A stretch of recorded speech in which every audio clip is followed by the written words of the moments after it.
Hey everybody, this is Darren Van Dam, and you are watching Flick Connection, the show that helps you get more out of movies, and today I'm going to be telling you about the new release sci-fi movie, Synchronic.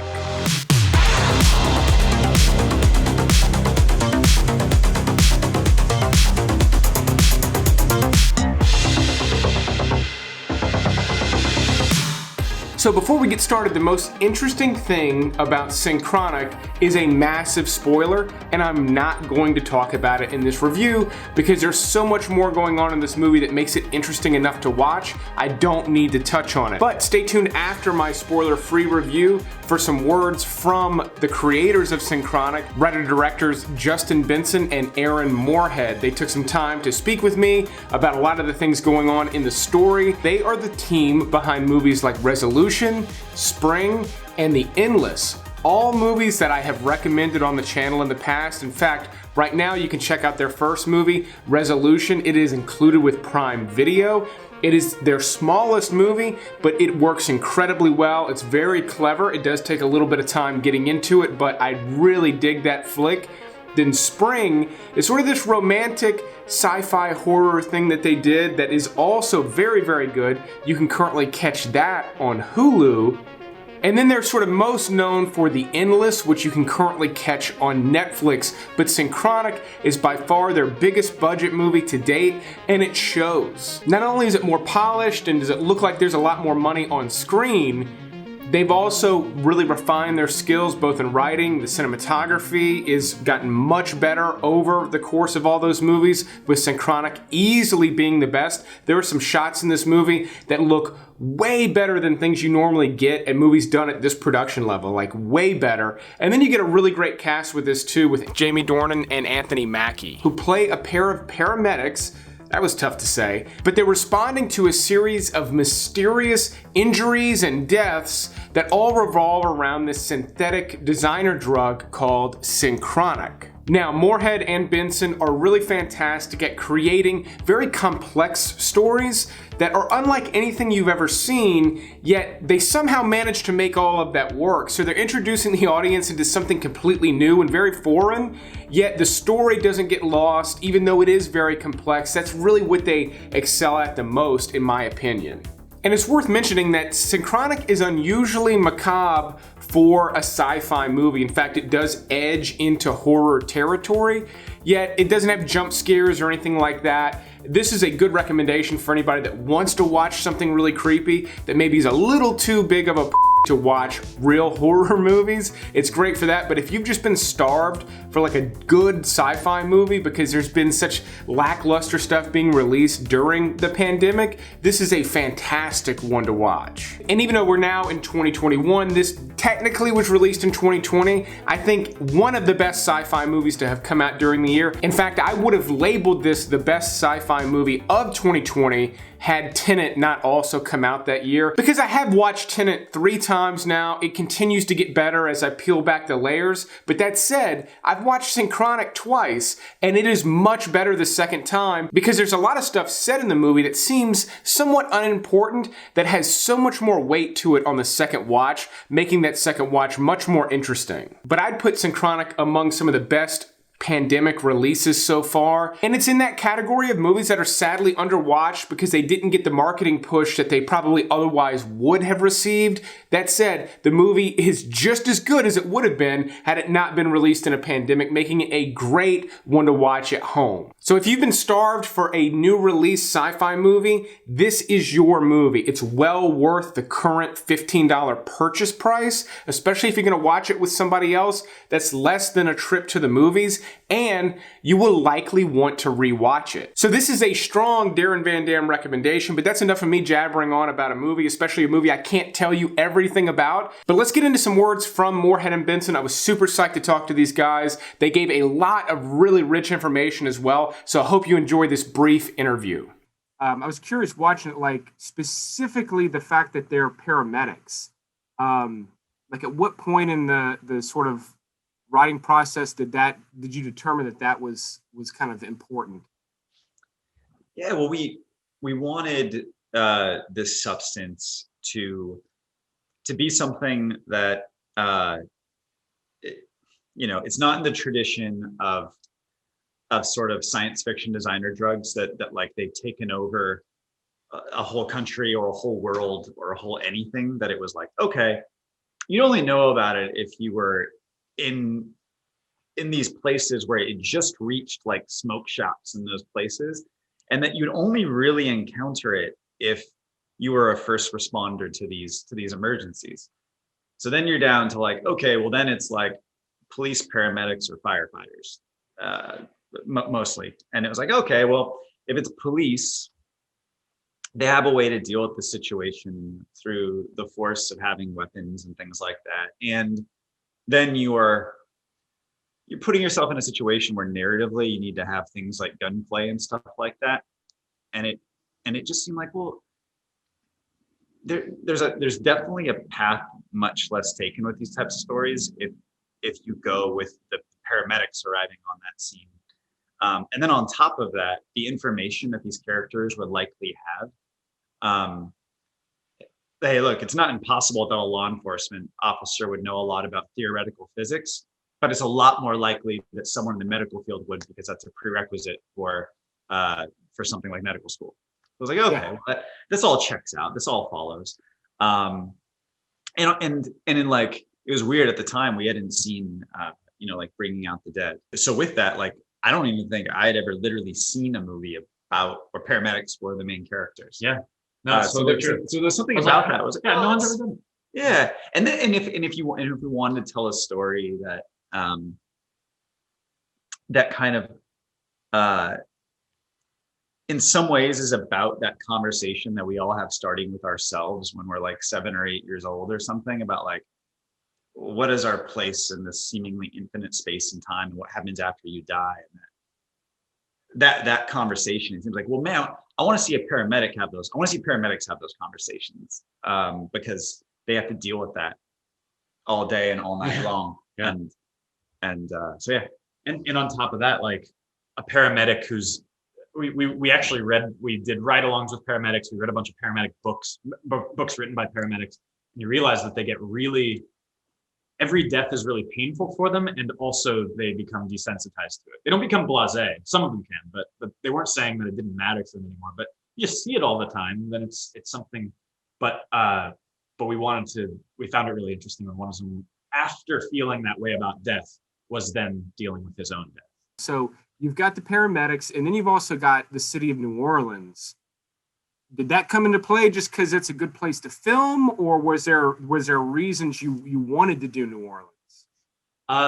Well, actually, I'll address the first thing you said, which is it was a secondary reason, but yes, when we were kind of designing Synchronic as a film, we realized in our second movie, Spring, we shot that on this beautiful coastal town in Italy, and it was not a tough thing to convince people to work on that movie. You got to live and shoot in a coastal town in Italy, and New Orleans has that same thing. Everybody wants to work there, and so that was a sentence that came out of our mouths, like, oh, we should try to set it somewhere that ourselves and other people would want to work, so we can get all of our favorite collaborators. It's not tough. There's no other city that has that feeling of like a painting that's been painted over with thick oil paints over and over and over and over, and completely repainted with a completely new face. There's no other city like New Orleans. I mean, it has history that, starting backwards from today, you've got Katrina completely reshaped the entire city, right? And then it has jazz, and it has racial tension in its history. It has religious history with things like voodoo and all of that. It also has Spanish and French colonialism before we even get into English colonialism and American independence. It was touched by the War of 1812. It's got these massive seismic things that all are completely different from one another. You guys, I don't know what the budgets were for all of your films, but they've grown in scale. Am I correct that each one has been a bigger project, probably a larger crew? Is that correct? Is this your biggest movie in terms of the production? It's probably our biggest movie, but it's weird though. It's a hard thing to describe, but in the budgets in filmmaking, it's like you leap up to a certain point in budget, but it doesn't really get you more. The set looks bigger. A lot of vehicle. This is the best way to put it. There's a lot of big trucks. There's like a lot more bigger vehicles than you had on your smaller movie, but it's really just a lot of the regulations that come along with working it from X number up. You have to have all these things, and so it becomes much more expensive, but you don't necessarily get more of that money up on the screen. But also what's also interesting is it's funny. Our movies have actually like, it's definitely not it's not a linear chart. It's like something like this. It's like, okay, here's resolution. Then we went up to spring. Then we went down less than half the budget of no, it's about half. Less than half the budget of spring to do the endless. Wow. We went up to Synchronic, which was it was higher, but again, it was at this weird range where it's like, oh, it doesn't really get you more. It just gives you a much bigger boat to turn. Yeah. It gets you stars that appear on Jimmy Fallon and stuff to talk about your movie. Yes. It gets you that. But I get what you're saying. It does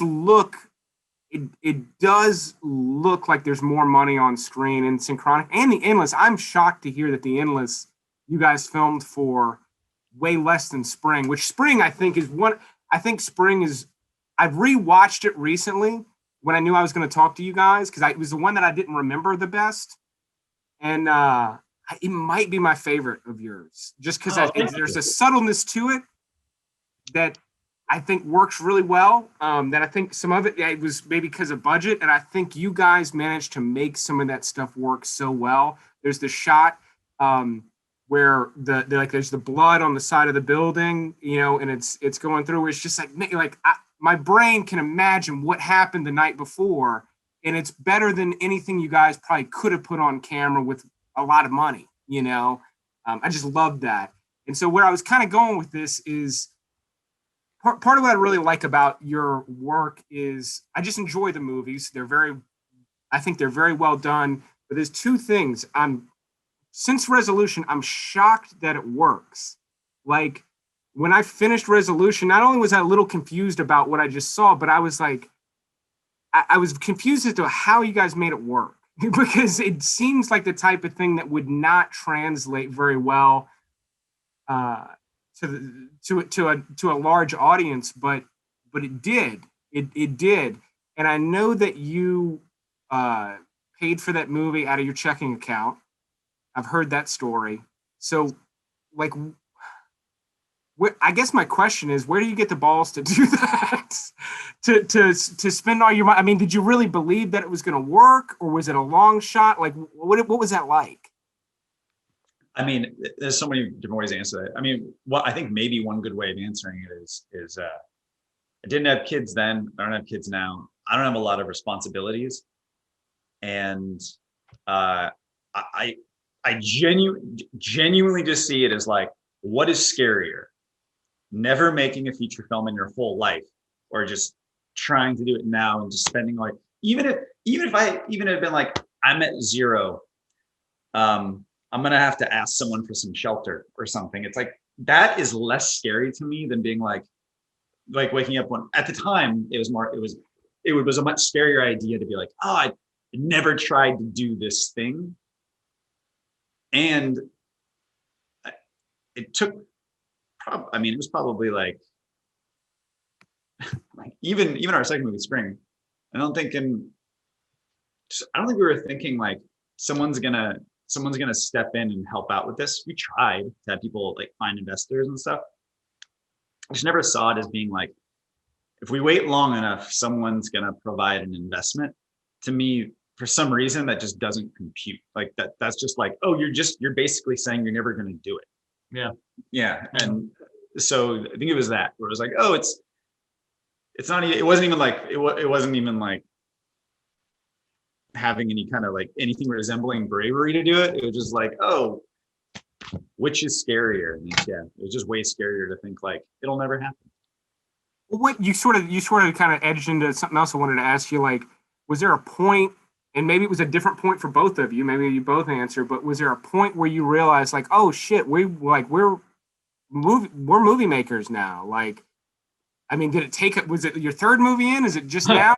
Was it on Spring? But and I'm talking about where it like really hits you, where you're like, oh, this is who I am now. This is what I do. Well, okay. There's three answers for, I think, probably both of us. But number one is I was like, when I was like 12, I was like, I'm going to be a filmmaker. But I didn't know that I was going to be a director. I was like, I'm going to be in the film industry. I love this so much. I was making short films all the time. I made hundreds of short films before I even graduated high school. And so like, I'm going to be but I was like, I'll probably get a good job as like an assistant editor somewhere, and that will be really satisfying, you know. And that was like enough for me. That would have been like, I made it. Like I've got a job in the film industry. And then the second one of like, oh, we're filmmakers now, was probably when Resolution got into Tribeca. That felt like, okay, people want to listen to what we have to say. That's really cool. We're like directors. That's probably more what you're talking about. However, I will also say making a living as independent filmmakers has only happened literally, it wasn't until probably long after. I think we're still taking side jobs around Synchronic. Like it is not a lucrative business on any level whatsoever. That was probably when you're actually like being able to pay your rent with it. That's a totally different story as when you feel like people want to listen to what you have to say, which is a different story of like when you feel like you want to make movies forever, you know. All of your movies, and including ones that you've produced, because I've seen She Dies Tomorrow and After Midnight, you've got a propensity for kind of going after things that do not seem marketable. Like even with Synchronic, there are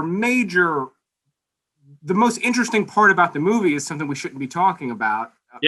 For sake of spoiling it, which makes it hard to market. Again, how do you know that something's going to work, or that audiences are going to receive something, even something like After Midnight, which is for someone that recommends a lot of movies. I really loved that movie, but that's a very difficult movie to recommend to a mass audience because it's the type of thing a lot of people are not going to like, but that some people are just going to love. Yeah. Well, that's the good news about independent film is you're not making a movie for a mass audience. You're making it for the very large paying audience that likes independent films, and all they want is to be surprised. So, you know, if you have the elements you need to market your movie, which is an intriguing poster and a trailer that leans into the idea of mystery as opposed to spectacle or, you know, gore or something like that, as long as you just have those elements, that's and by the way, that's something that's a massive collaboration between ourselves and the distribution companies. Or sometimes, you know, like in the case of She Dies Tomorrow, the distribution company delivers it and it's so good that I'm like, I'm not giving any notes. You guys are amazing. You know, that's how that's how it works. You know, it's never here's another way to say it. We've never passed on a project because it's not marketable. We'll only ever pass because we just aren't into it. Because if we're into it, there's so many people, we are just some dumb guys that like movies, and there's so many people that just like movies. And that's a paying audience, and that's how, you know, we're able to make careers as filmmakers.